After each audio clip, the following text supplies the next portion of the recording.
Rethinking Social Justice. What is social justice? This lecture is intended to deepen your understanding of the concepts, theories, and social movements that have contributed to our modern and postmodern understandings of social justice. As you'll soon learn, social justice, like the object of the proverbial story, the blind men and the elephant, is sometimes hard to wrap one's mind and arms around. Before we jump into the ways in which theorists and theologians have conceptualized justice down through the centuries, it's worth remembering that more than anything else, justice is grounded in a fervent desire for happiness and fulfillment. As the English 19th century novelist and poet Mary Ann Evans, who was forced to use the pseudonym George Eliot in order to be accepted, writes, "Justice is like the kingdom of God. It is not without us as a fact. It is within us as a great yearning."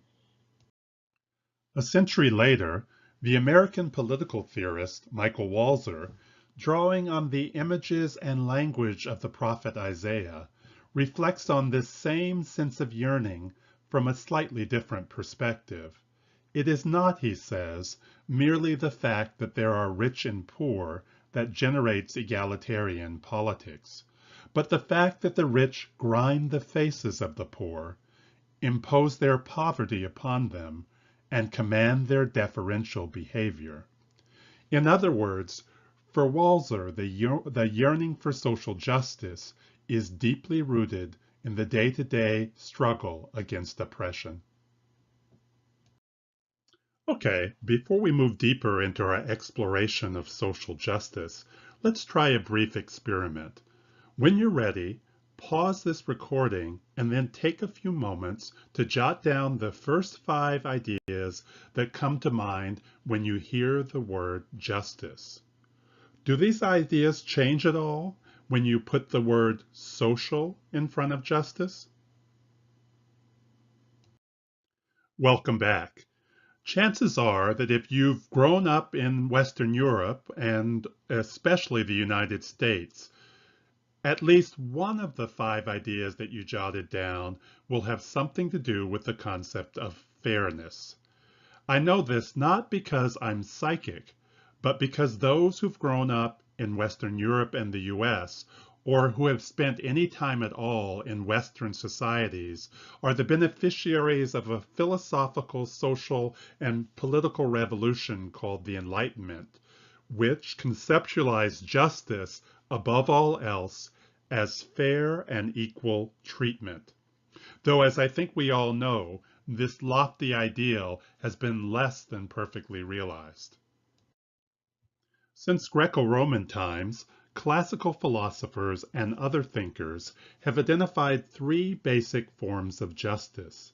These are distributive, retributive, and commutative approaches to justice.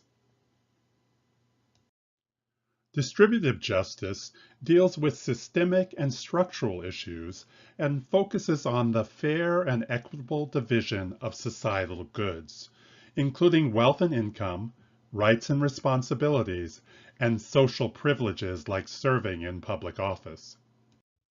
Retributive justice deals with issues of criminal justice and therefore concerns itself with the administration of just and fair punishments to those who perpetrate crimes against individuals, communities, or the society at large. Since fierce debates are now underway in the US and many other countries over the urgency of reforming the criminal justice system, it's worth noting that the notion of retributive justice is not meant to legitimize all systems of enforcement and punishment, regardless of whether they're good or bad. Instead, what qualifies this approach as a form of justice is that its goal is to ensure that the systems of enforcement and punishment are administered fairly and justly. Commutative justice could take up a whole lecture in and of itself, but suffice it to say that commutative justice is principally concerned with ensuring that the financial transactions taking place between two or more parties are conducted in an equitable and fair manner.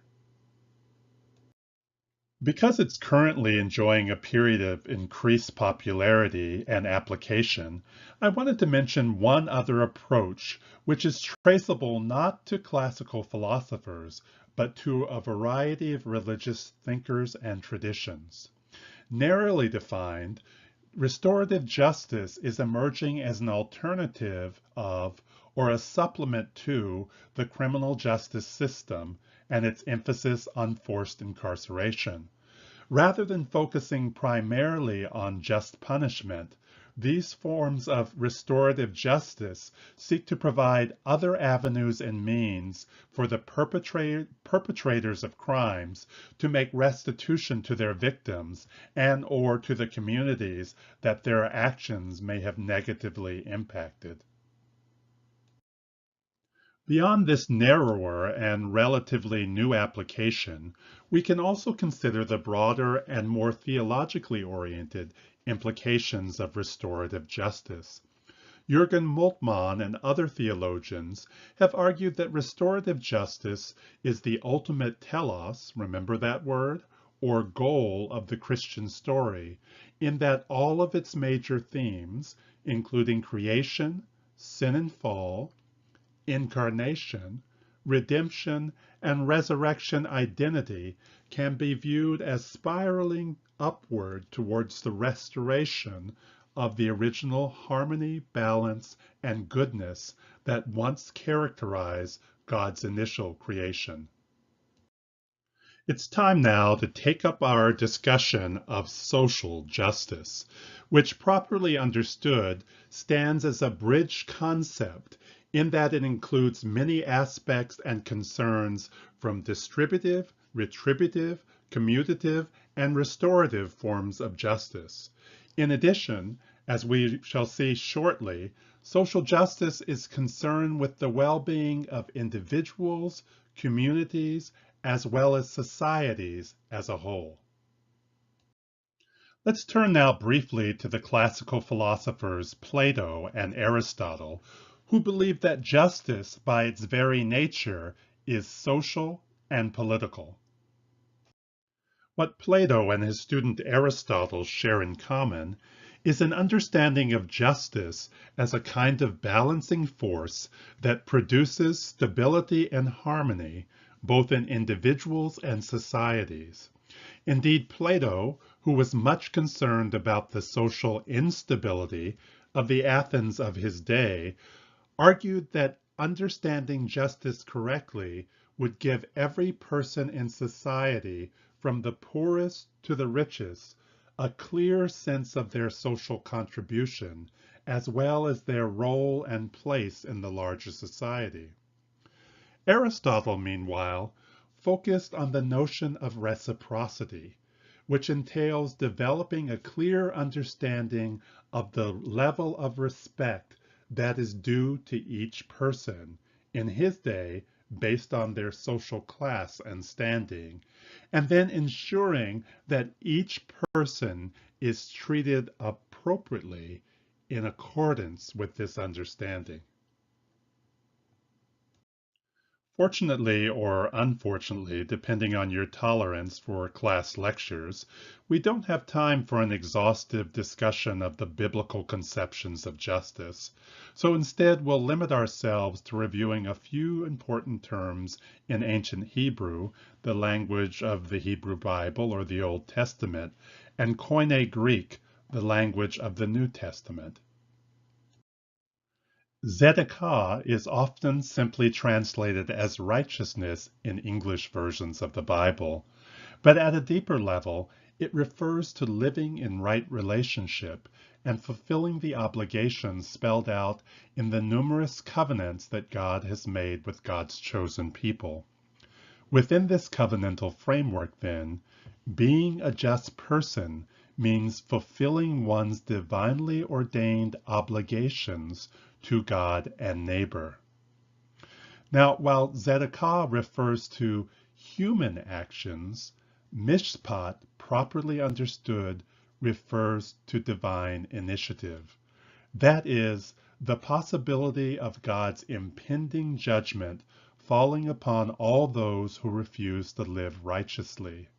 Thus, when the prophet Amos exhorts his people to let justice, mishpat, roll down like waters, and righteousness, zedekah, flow like an ever-flowing stream, he is reminding his listeners that the call to do justice is of divine origin and requires an active response from those who wish to live in covenant with God and one another. Shalom, meaning peace, is not used for justice per se in the Hebrew Bible, but its frequent usage points to the restorative framework mentioned earlier in this lecture. Again, as the theologian Jürgen Moltmann argues, God's shalom was present at the creation, and this sense of cosmic peace and harmony will be restored when God's kingdom comes in full.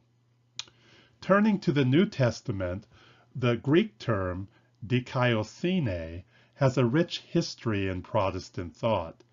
Luther and others linked this term to the process of justification whereby Christian believers were made right and brought into God's reign. But at a more fundamental and basic level, however, dikaiosune is similar in meaning to zedekah. That is, the process of living in right relationship or covenantal relationship to God and other human beings. Classical theology marks a turn from the Greco-Roman emphasis on autonomy or self-directed reasoning towards theonomous or divinely oriented conceptions of justice. Though they inhabit very different historical eras, both Augustine and Aquinas begin by organizing their conceptions of justice around Aristotle's principle of reciprocity. That is the notion of giving every person their due. However, Augustine in particular adds some uniquely Christian elements to his understanding of justice by arguing that real justice or true justice can never be achieved in human society, which he refers to as the city of man. Instead, the best that we can achieve in this human realm is proximate justice, whose aims are limited to protecting the weak and punishing evildoers. Augustine also believes that true justice ultimately can only exist in the city of God. Augustine's idealized version of our form of human existence, because it is only in this divine utopia that full reconciliation to God and neighbor can be achieved.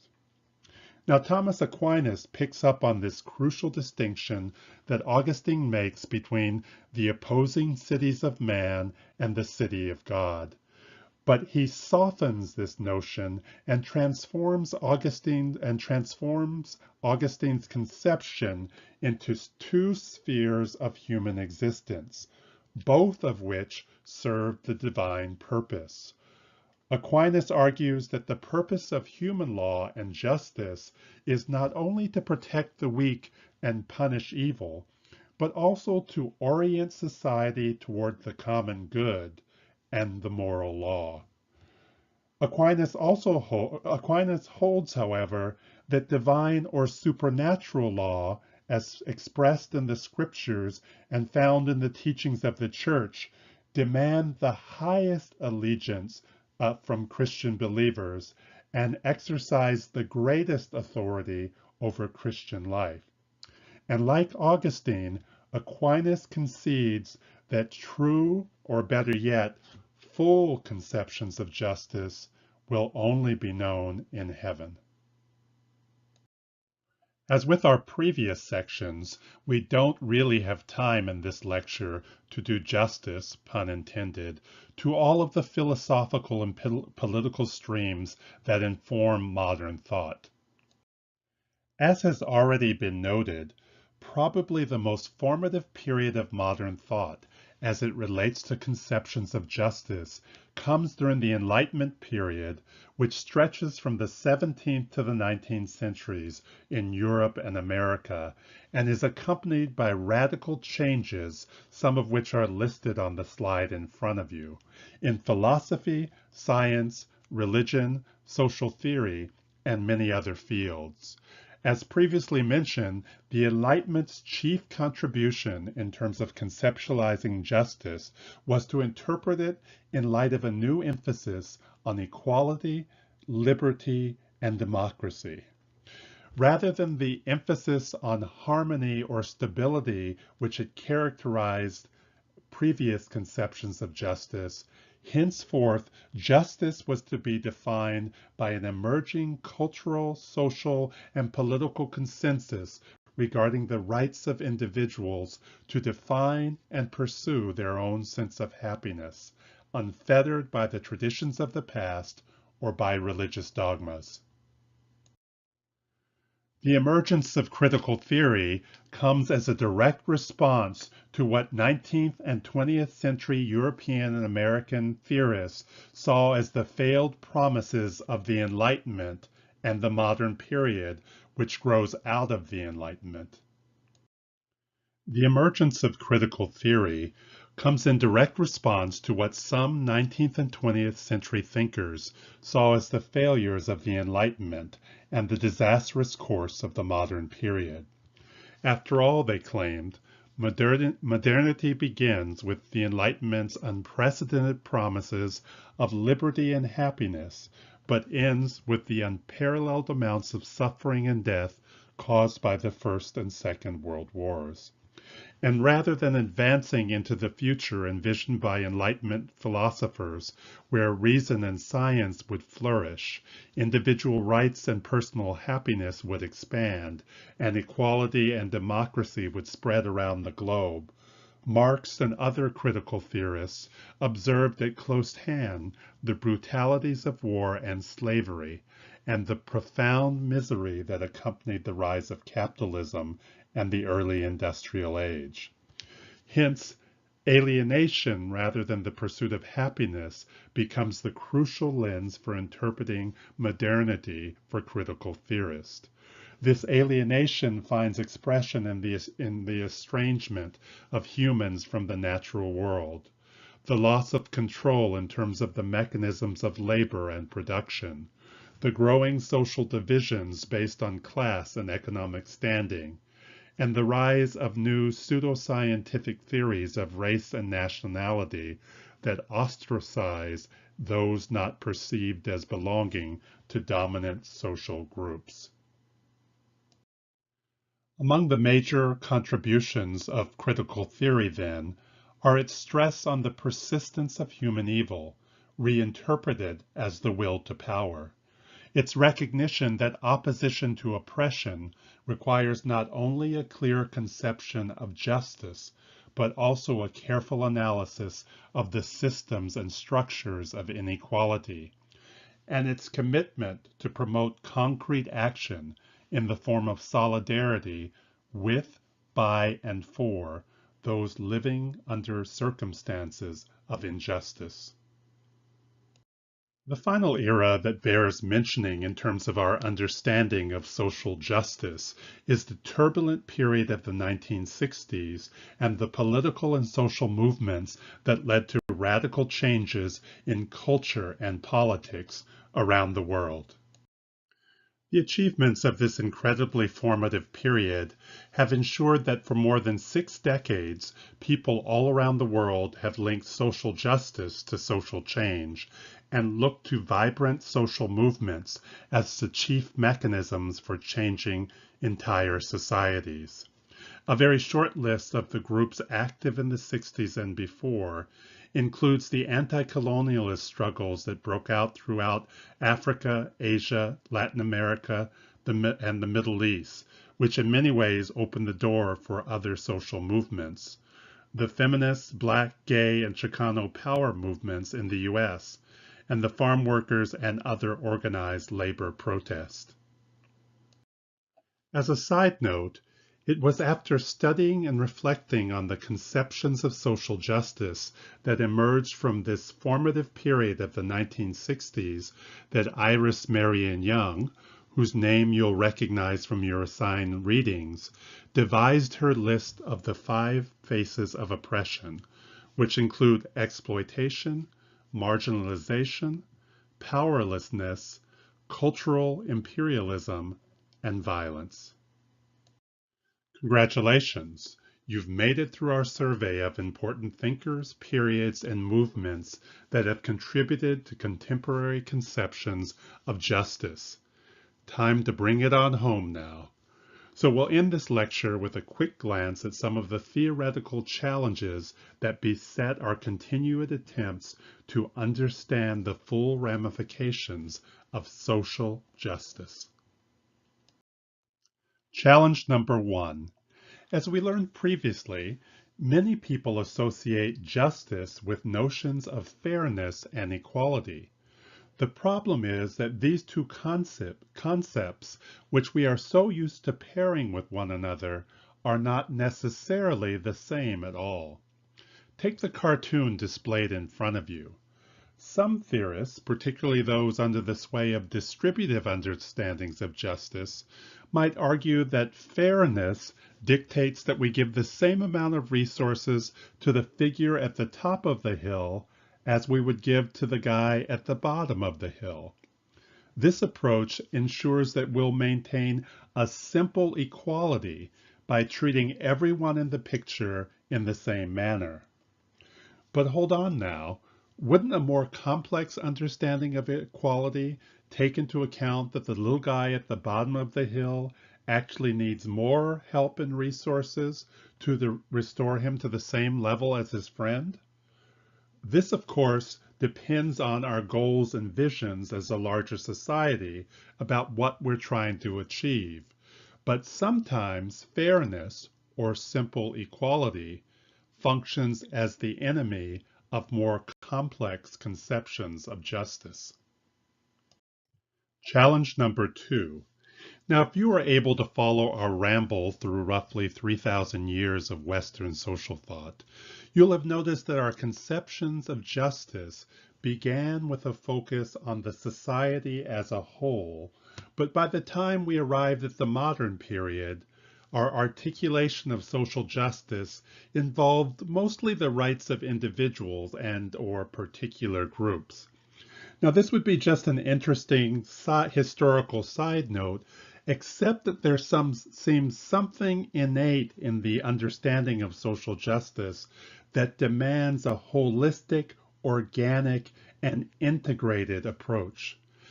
Some theorists claim that by moving from the universal to the particular, and from the holistic to the partial, that we have lost the ability to talk about justice across the many different groups that comprise modern society. And perhaps we've even lost the shared moral language that is necessary to make crucial societal decisions about the common good and the importance and significance of social justice. Challenge number 3. In keeping with the movement I have just described, from the universal to the particular and the holistic to the partial, we can now observe a growing rift among both the theorists and practitioners of social justice regarding its nature and substance. On the one side are ardent opponents of the widening gap in wealth and income that afflicts modern societies. These ardent opponents argue that the root cause of social inequities is primarily economic and financial in nature. On the other side are equally fervent proponents of social justice, who point to what they say are equally detrimental factors, including systems and structures designed to punish perceived difference in skin tone, language, nationality, physical or mental ability, gender or gender identity, sexual orientation, and the list goes on. But who's right? What is the root cause or root causes of social injustice? Ready for the answers? Whoops, we're out of time. Luckily, we can use the remainder of this course to seek answers together. In the meantime, keep breathing and remember to count your blessings.